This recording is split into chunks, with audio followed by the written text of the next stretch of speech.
think it was a place of worth and a place of self-worth.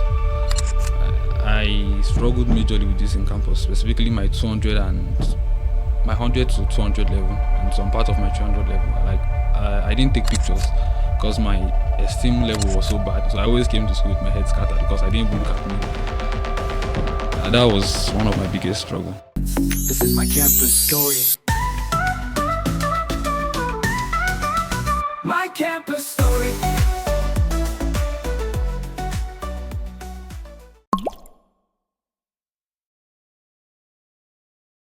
Okay, my name is Justin Nemeka Oejaka.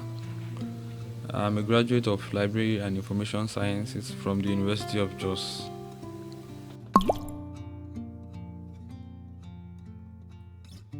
Before campus, it was hustle. We finished school and then we went and looked for work before we got admission.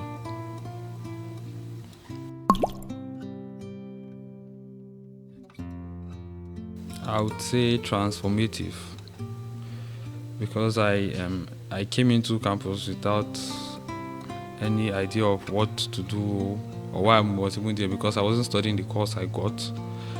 But it was not just that. I came with certain philosophies I've built over time, and throughout my year in campus I found that those beliefs that I formed were challenged. One of them was the place of friendship and group of people. I usually believe that you just use people. They are just tools and ladders used to climb for your goals. I didn't see friendship as something that really mattered for long. You just meet people and then you talk. But throughout my years in campus, I found out that there are certain people that came into my life and they actually stayed. And I didn't use them the way I thought I would just use them and pass.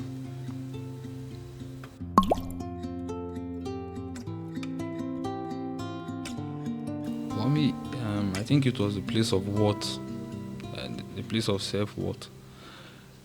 I struggled majorly with this in campus, specifically my 200 and my 100 to 200 level and some part of my 300 level.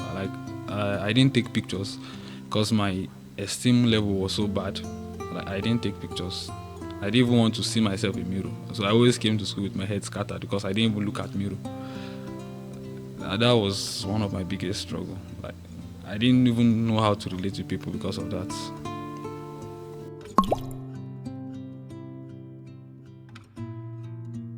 For me, that would be my 300 level.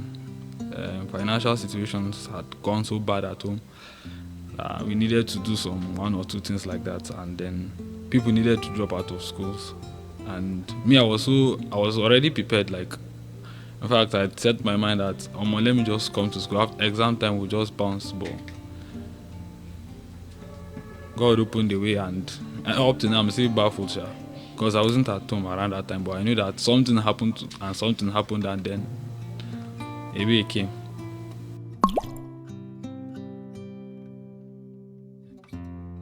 I'm working with a group of boys in my street. We do book reading, and then there are other people that I feel led to talk to because they are going through what I did, the place of self-worth. So I'm somebody that like telling people to build their worth around Christ. Once I notice someone or a student, there's someone working with, she built her identity around somebody, and it's really affecting her. Because I went through that as well in my own journey. You build your identity around somebody, and that person cannot supply you what you are looking for. In fact, your expectations will always increase. You feel like the person is not trying, but honestly, the person is giving you everything. But since that person is yourself, you are getting your worth from that person. Your expectations of that person will never decrease, and it's going to hurt you and going to hurt them. So I always encourage people to build their identity around Christ, to build it around the foundation that is solid.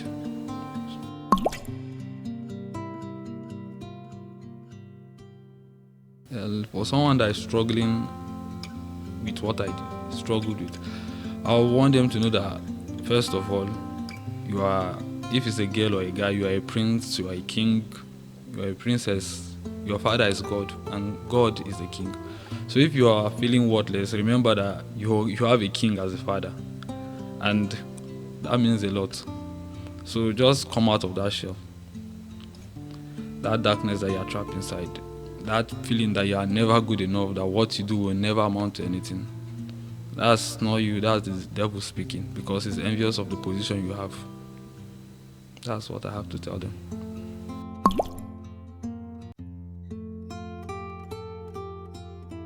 I think it's the place of support, because a lot of campus missionaries are going through a lot in school.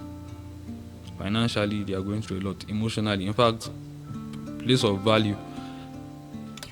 Most people say if you say you're a missionary, they expect you to be in the bushes, they expect you to be in the far villages, and you say you're a campus missionary, they look at you with two heads.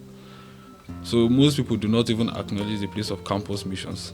They don't even see it as a field. But honestly speaking, the campus is what really influenced the nation. Whatever ideologies that students used to graduate is what they will come and spread in the society. The campus is the formation place of a country. So I feel like the alumni and other bodies should really first acknowledge the places of the campus missionary, then support them financially and even with forms of prayers and emotional support, because they are going through a lot.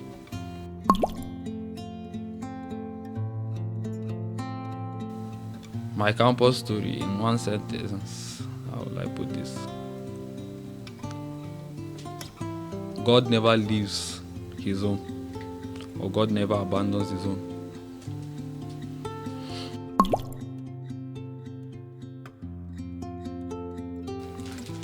Thank you.